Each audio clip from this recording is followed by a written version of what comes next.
ujira umo mkononi.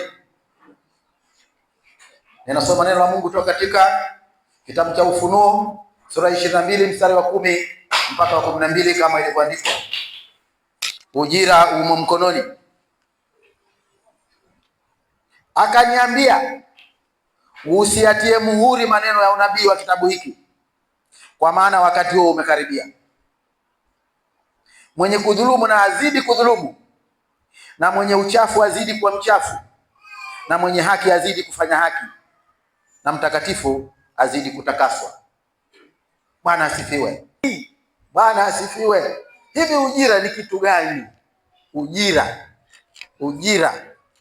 Ujira ni malipo. Ujira ni malipo ambayo anapata mtu kutokana na kazi aliyoifanya. Anasema ujira wenyewe, ujira ninaotoa mimi ni kwamba nitamlipa nani?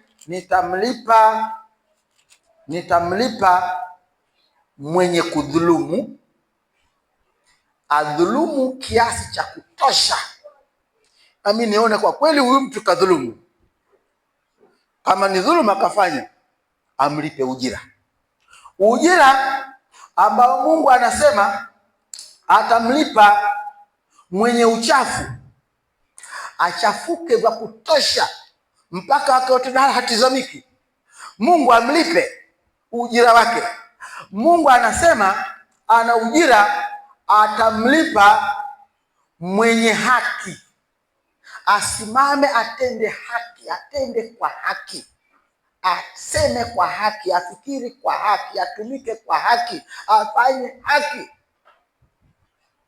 ndipo alipe ujira, maana amestahili. Ujira anakuja kumlipa mtu gani? Analipa mtu mwenye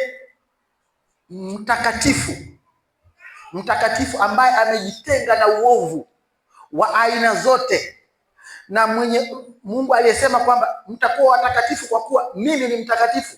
Kipimo chake ni utakatifu alionao Mungu, ili wewe akuone kwamba ujira wa utakatifu nilionao mkononi mwangu, wewe nayo naona umestahili.